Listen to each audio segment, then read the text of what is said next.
Už niekoľko mesiacov sa zverejňujú na tlačových besedách, primárne na tlačovkách strany Smer, rôzne typy nahrávok. Sú to aj nahrávky kajúcnikov, sú to nahrávky vyšetrovateľov NAKA, tzv. Čurilovcov a podobne. Priebežne, ako sa tie zostrihané časti overujú, sa ukazuje, že to nie je celkom tak, ako je to odprezentované. Včera aj dnes zverejnili 20-minútovú nahrávku, ktorú predtým pustil Smer na tlačovej besede, myslím, Aktuality.sk aj denník N, a poukazujú v nich na to, že spôsob, akým to bolo interpretované, najmä vo vzťahu k Františkovi Imrecemu, ktorý vypovedá v rôznych kauzách, že to celkom nesedí. Tak moja prvá otázka je, že prečo politici a strany, ktorí takýmto spôsobom podsúvajú verejnosti určité skutočnosti, že prečo to vlastne robia? Aká je tá motivácia, aký je ten cieľ? Jaroslav Spišiak.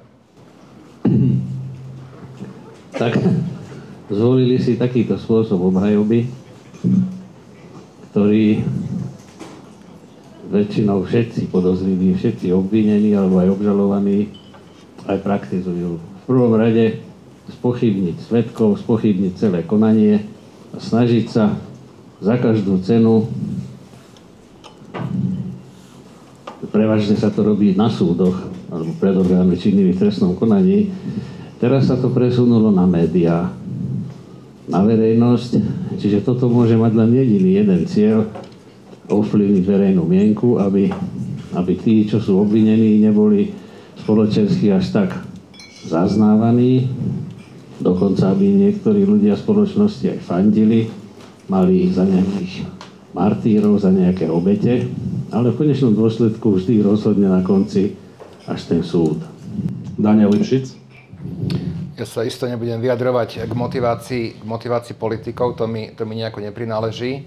Ale áno, ten trend, že sa vlastne akoby preklápame do nejakej v týchto kauzách mediálnej obhajoby, kde niektorí advokáti na pojednávacie ministerstvo nepovedia ani slovo, ale v zásade komunikujú len s médiami. To je určitý fenomén, kedy sa tá obhajoba odkláňa od hodnotenia dôkazov, ale sa zameriava na buď nejaké procesné situácie, alebo na útoky na vyšetrovateľov, prokurátorov a sudcov. To tu nebolo. Ja chápem, tie trestné stíhania nikdy tak ďaleko nešli. Nikdy nešli tak vysoko, k tak vplyvným osobám z politiky, z podnikania, z justície. Takže tieto osoby samozrejme majú neobmedzené sily a prostriedky, neobmedzené peniaze, nemusia podľa žiadnych pravidiel hrať, čo to vidíme pri tých zostrihaných nahrávkach. V princípe môžu klamať, nie sú obmedzovaní ničím. My bohužiaľ obmedzovaní sme aj pri komunikácii. My sa musíme držať faktov a nevymýšľať si. A preto z hľadiska toho nejakého pôsobenia navonok sme limitovaní a myslím, že to tá druhá strana veľmi dobre vie. A aj preto to robí. Vy ste už preverovali v rámci inšpekcie, že odkiaľ môže byť ten únik? V nejakej operatívnej rovine preverovania a snažíme sa dopatrať k tomu, aby sme zistili konkrétneho vinníka, ale v danom prípade nie je to také jednoznačné. Je tam ale nejaké reálne podozrenie, že to môžu byť aj ľudia od vás, ktorí vynášajú tieto informácie? Áno, reálne podozrenie vždy smeruje aj na policajtov, aj na tých prokurátorov, ktorí tým disponovali. Čiže ten okruh ľudí nie je až taký veľký. Zúžili ste to na konkrétny okruh osôb, 1, 2? To môžete povedať. Viac ľudí? No to potom znamená, že to je, nechcem povedať, že organizovaná skupina, ale zjavne je to nejaká skupina, ktorá má nejaký cieľ a robí to s nejakým úmyslom. Áno, je to jedna z verzií a musíte v podstate pochopiť aj to obmedzenie vo vzťahu k policajtom, ktorí vyšetrujú takú trestnú činnosť na úrade inšpekčnej služby. My môžeme vyšetrovať iba príslušníkov ozbrojených zborov. Čiže naše právomoci končia v podstate u našich policajtov alebo iných príslušníkov, ale my nevieme vyšetrovať trestnú činnosť prípadne iných OČTK, ktorí disponujú. Aby sme to uzavrali, koľko osôb je na vašom úrade podozrivých z vynášania nahrávok v týchto kauzách? To vám nebudem hovoriť presné číslo, ale to číslo je ohraničené a tie osoby, ktoré sú v podstate v tom meritku nejakého podozrenia, tak budú podrobované polygrafickému vyšetreniu, takisto budú vypočúvané v rámci trestného konania. Kedy sa dozvieme výsledok?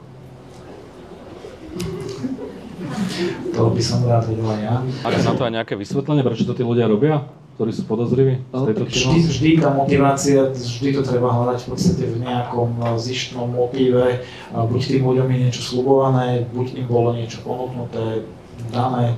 Tí ľudia vedia, prečo to robia. Každý únik je samozrejme podľa mojej mienky zlý, ale ak už niečo unikne, tak ak sa snažíme nájsť pravdu, tak by bolo vhodné tie nahrávky zverejniť v celosti. Proste celé. Bohužiaľ napríklad unikli aj nahrávky z poľovníckej chaty, ale boli zverejnené v celosti. Od dobrý deň po dovidenia. Nikto tam nerobil nejakého DJ a nestrihal tam. Lebo keby to niekto urobil, tak už môžeme viesť niekoľko trestných stíhaní pre prípravu úkladných vražd. Bez pochyby. Čiže to je podľa mňa prvá poznámka a podľa mňa v zásade to trošku akoby už na prvý pohľad evokuje nejaké podozrenie, keď sa z nejakej polhodinovej nahrávky alebo v prípade vyšetrovateľov, však to boli stovky hodín, zverejnia len nejaké výňatky, len nejaké minúty alebo nejaké 2-3 vety vystrihnuté mimo kontext. To je jedna moja poznámka. A druhá moja poznámka je, a teraz nemôžem ja komentovať tú vec, samozrejme v dozore Krajskej prokuratúry Bratislava, ale veľakrát počúvame aj zo strany obhajoby, ako sú údajne porušované zásadným spôsobom mnohé obhajobné práva. No tak keby vo veci v dozore Úradu špeciálnej prokuratúry sme rok a pol obhajobe nevydali v celosti zvukové nahrávky, získané na základe samozrejme príkazu súdu, teda informačno-technické prostriedky, tak by, hovorím vo všeobecnosti, keby sme to my urobili, že rok a pol obhajobe nevydáme zvukové záznamy, ktoré máme k dispozícii, tak by podľa mňa tu boli konferencie o porušovaní práva na obhajobu a gravitačných zákonov každý druhý deň. Tak to len toľko k tomu. Prečo to...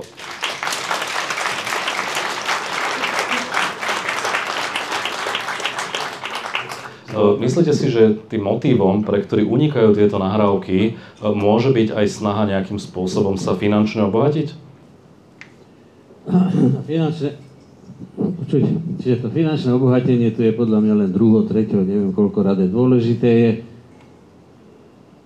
usmerniť chod vecí želaným spôsobom. Čiže vždy niekto použije nahrávku alebo ináč neprístupný dôkaz alebo informáciu.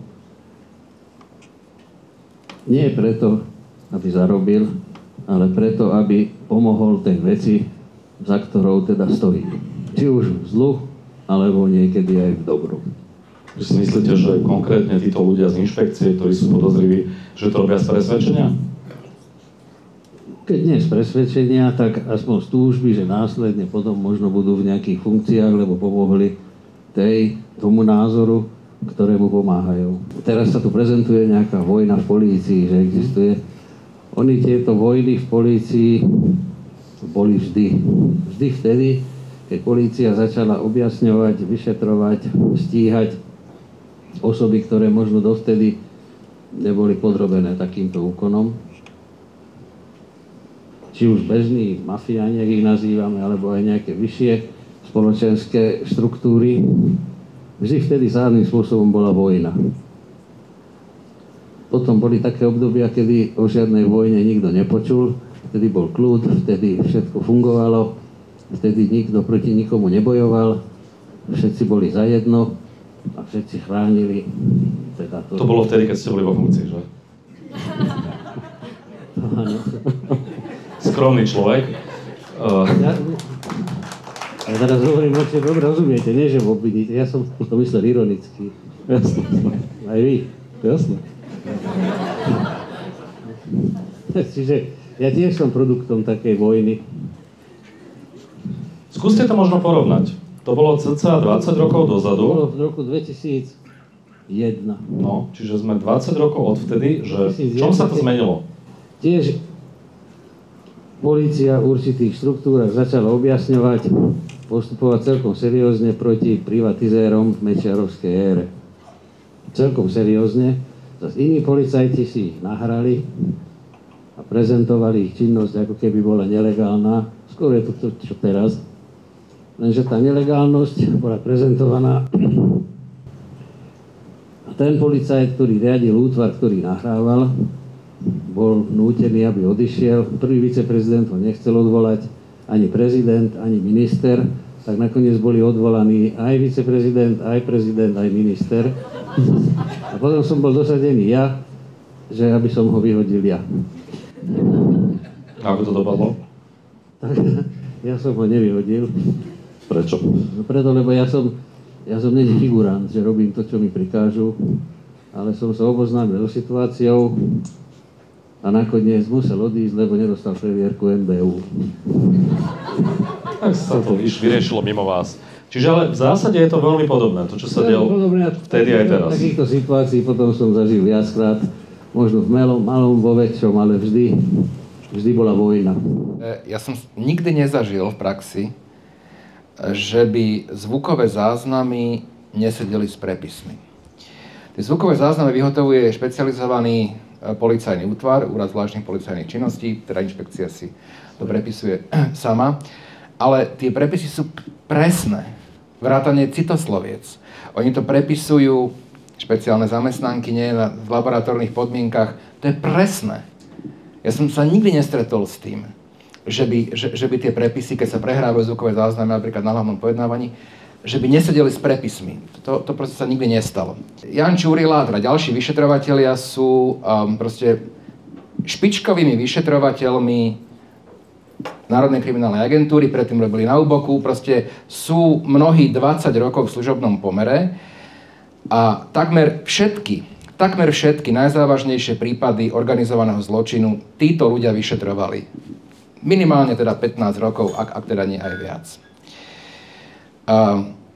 To hanobenie týchto vyšetrovateľov, ktorí však nepracujú za nejaké veľmi vysoké platy a ubezpečujú... Tak myslím, že z mojej strany jasné, že to nie je negatívna konotácia. Ale už sa to akože ujíma, proste, že už ten názov, proste, že sa takýmto spôsobom niekto, akože, ja viem, že to nebolo úmyselné, onálepkuje, mi príde až taký dehumanizujúci. Títo ľudia, a ja ich poznám roky niektorých a viem o nich povedať, že veria tomu, čo robia, veria tomu, že boj so zločinom má svoj zmysel. Nikdy neuhli. Nikdy vo svojej kariére neuhli. Vďaka nim je Slovensko bezpečnejšie miesto, vďaka nim boli odstíhaní od Šátorovcov počínajúce, Sikorovcov, Takáčovcov, Piťovcov, Okoličať, všetci. Samozrejme to prehovorím aj preto, že ten nejaký narratív obhajoby, že zrazu títo vyšetrovatelia, ktorí neboli dosadení touto vládou, boli elitnými vyšetrovateľmi dlhé roky za mnohých vlád a bolo im jedno, kto je u vlády. Tak zrazu sa im nejak dáva motivácia, že oni majú nejaký zákerný motív, nevieme odkiaľ teda vzýšiel, ale majú nejakú zvrhlú inklináciu odstíhať konkrétnych 10, 15, 20 ľudí. A doteraz tak samozrejme, že nerobili. Samozrejme, že nemajú žiadnu takú motiváciu. Je to proste nonsens. A preto si myslím, že je veľmi dôležité, aby aj samozrejme vedenie policajného zboru, ale aj my ako prokurátori špeciálnej prokuratúry, ktorí dozorujeme tieto veci, aby sme na to jednak poukazovali, aby sme sa ich zastali. Títo ľudia vo svojom profesnom živote obetovali veľkú časť svojho súkromia, ich rodiny museli podstúpiť veľkú obetu, pretože veria tomu, že bojujú správny boj. A ja si myslím, že za to oni by si mali by aj vnímať a mali by aj mať podporu spoločnosti.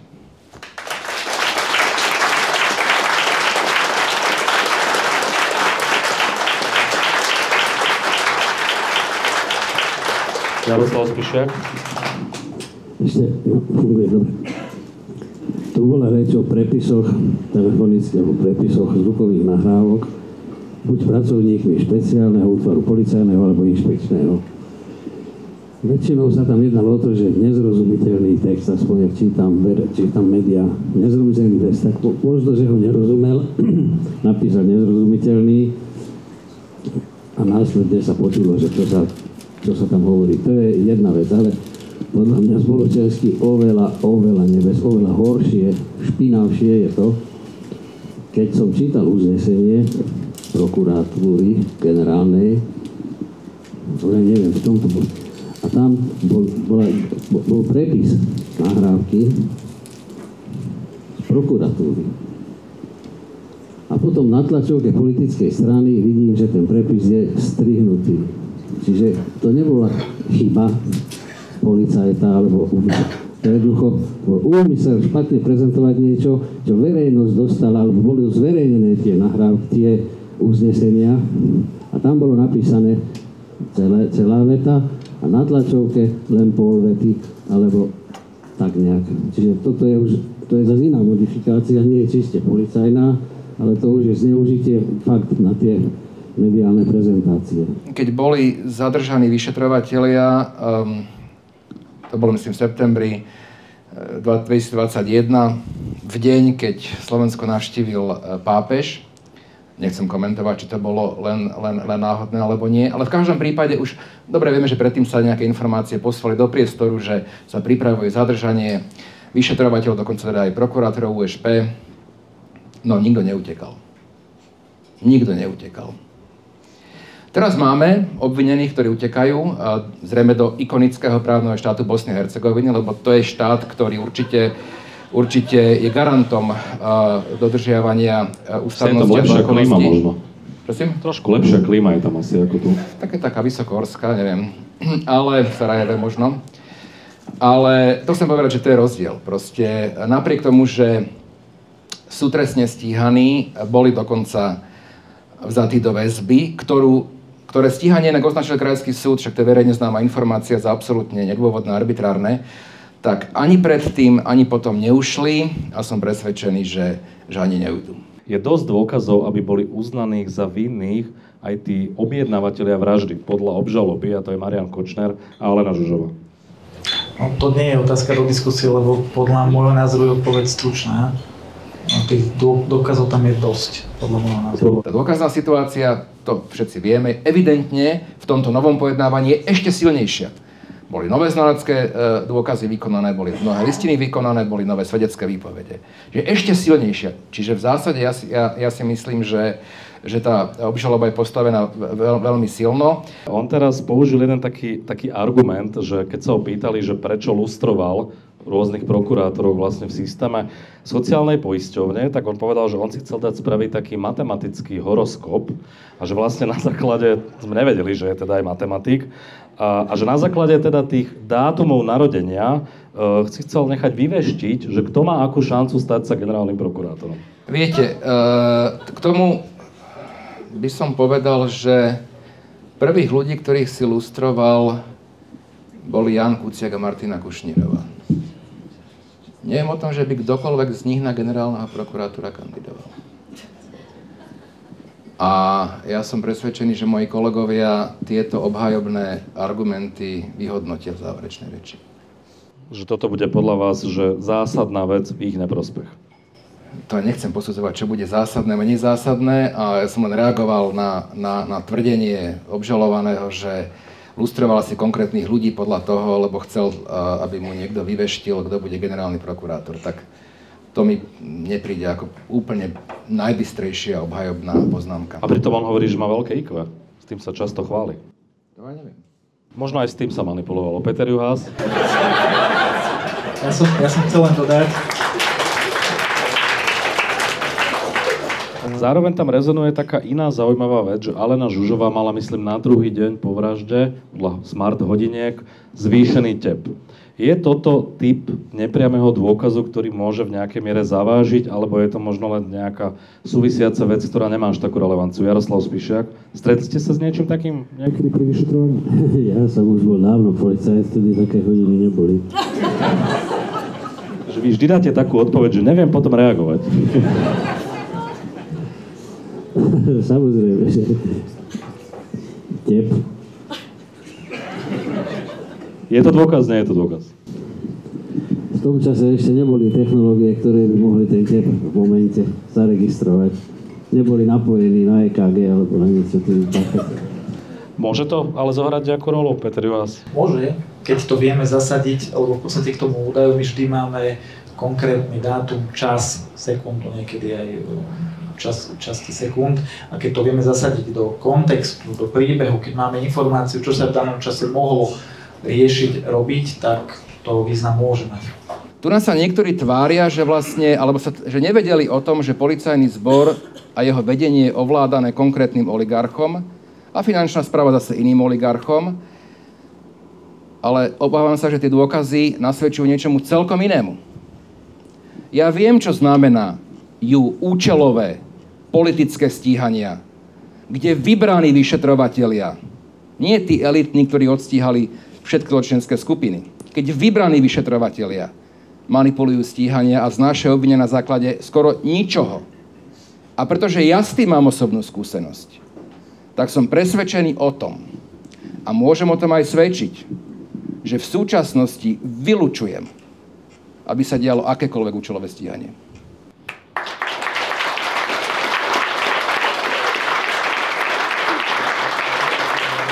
Robert Fico v kontexte tejto kauzy Roberta Kaliňáka a Jozefa Brhela povedal, že sú to špinavci a zveri na vyšetrovateľov NAKA, a myslel tým zrejme aj úrad špeciálnej prokuratúry, že vlastne tá obžaloba bola podaná podľa nich jednak v rozpore so zákonom, že tam bolo, myslím, Robert Kaliňák hovorí, že 12 porušení zákona alebo niečo také. Keď takéto výroky počujete na tlačových besedách, ide to, že jedným uchom dnu, druhým von, alebo sa aj nad tým nejako zamýšľate, prípadne uvažujete nad tým, že budete na to nejakým spôsobom reagovať? Ide to jedným uchom dnu a druhým von. A v zásade aj musí. Totižto my na to nemôžeme reagovať. Možno pán policajný prezident na to môže reagovať, ale podľa mňa tie útoky, okrem takej zjavnej zloby a nenávisti, sú motivované aj tým, aby sme reagovali. Teda, a dajme tomu, prekročili nejakú nevyhnutnú mieru zdržanlivosti, aby potom bolo možné namietnúť našu zaujatosť. No, veď na tej polovníckej chate to myslím, že hovorí Robert Fico, že on na nás bude útočiť, konkrétne aj na mňa, že on vie, že prekračuje hranice, ale veď ja sa nemôžem brániť. No blahoželám. To je naozaj myslím, že celkom hmatateľná charakterová vlastnosť útočiť na niekoho, ktorý sa z povahy svojej práce nemôže brániť.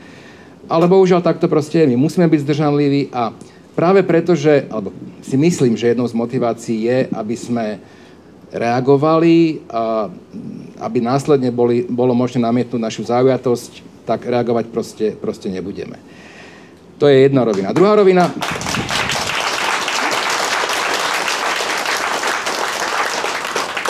Nemenej osobných atakov, trestných oznámení, rôznych vyjadrení na vašu adresu ste zažili aj vy, pán Spišiak, vás mafiáni priamo, aj títo hrubokrky, obviňovali dokonca aj z prijatia úplatkov v pomerne veľkej výške. Čelili ste aj žalobe, myslím, Milana Lučanského a ďalších policajtov, myslím, že to bolo vo výške 300 000 eur, myslím, že od vás žiadali. Mimochodom potom sa s vami právne poradím, mám teraz podobný problém s iným obvineným, obžalovaným.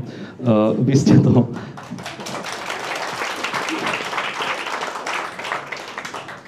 ste to ako riešili? Ja som to riešil tak, že som si šporil. A nie na tie pokoty. Dôkaznú situáciu som si odkladal. Vždy som niečo robil inak, jak som to hovoril, aby som mal v talóne nejaké dôkazy, ak náhodou dojde k takémuto konaniu. Čiže vždy som argumentoval pred vyšetrovateľmi, prokurátormi alebo súdmi. Tam, kde som to mal robiť. Nikdy nie na otázky novinárov, málo kedy, alebo skoro nikdy som mediálne nevykonával svoju obhajobu. Vždy tam, kde bolo treba. Bol som naozaj aj stíhaný, aj obviňovaný, aj súdený, aj všeličo možné.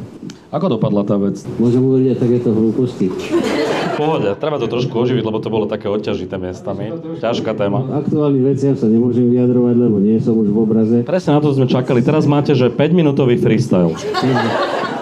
Teraz budem ja ten... Dlho nehovorili, kľudne hovorte, koľko chcete. Budem ten showman, že? Raz bolo na mňa podané trestné oznámenie jedným mafiánom, že so svojím samozvaným komandom stále prenasledujem bohatých ľudí a aj jeho. A teda dal na mňa trestné oznámenie, lebo sa musí skrývať v zahraničí a teda nevie, že kvôli čomu vlastne ho tá polícia na čele mnou teda prenasleduje. Tak na inšpekcii ma išli vypočúvať k tomuto skutku. A ja som sa opýtal, to bola taká pani, viete, že kto je ten človek, čo písal to oznámenie? Že nie. Ani si neskúšala preveriť, že čo to je za človeka. Že nie, ale dal, tak v tom píške som mi diktoval moje vyjadrenie k tomuto, že ja, Jaroslav Spišiak, som osobne hrdý na to, že táto osoba si všimla, že po ňom ide polícia. A bolo. Aj to sú argumenty. Ale ani to som nehovoril nikdy verejne, teraz prvýkrát sa chválim týmto. Ako hovorím, máte voľný ring. Nie, už som skončil, lebo aby som nepovedal niečo, čo budem ľutovať, lebo tu sú ľudia, čo to nahrávajú a potom... Aj my to nahrávame. No ešte, že to...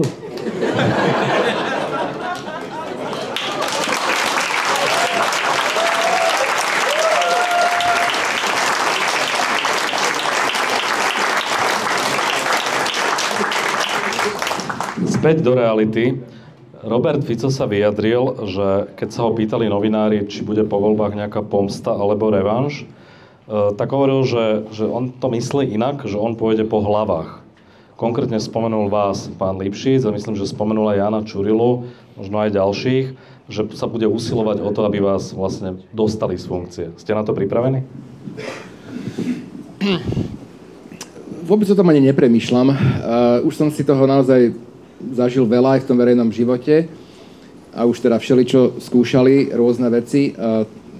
Vrátane teda prípravy kladnej vraždy, takže takéto nejaké vyjadrenia ma nerozhodia. Ja som pred rokmi čítal rozhovor kniežaťa Schwarzenberga v nejakých našich novinách, českých alebo slovenských a ma to strašne zaujalo, pretože on tam hovoril, že tým, že on hovorí mnohými jazykmi, takže že existujú z toho, čo on tie jazyky pozná, len 2 jazyky na celom svete. A to je slovenčina a čeština, ktoré poznajú slovo predposratosť. To znamená, že ešte sa nič nestalo, len sa možno v budúcnosti udeje a mnohí ľudia už sú vyplašení, čo keď sa udeje. Naozaj sa tým akože nezaoberáme. Ja považujem tento boj, lebo je to boj proti takej predstave toho oligarchického štátu, že je to správna vec. A pokiaľ by sme išli do toho boja len za predpokladu, že vyhráme, tak, lebo je to naozaj ťažký boj, tak buď by sme akože robili všetko pre tú výhru a teda aj podvádzali, a to robiť nebudeme. Alebo by sme do toho boja ani nešli, pretože by sme sa báli prehry. Ale ani to robiť nebudeme. Čiže pôjdeme podľa pravidiel, budeme hrať podľa pravidiel, či vyhráme alebo prehráme, lebo je to dobrý boj a ja som presvedčený, že nakoniec vyhráme.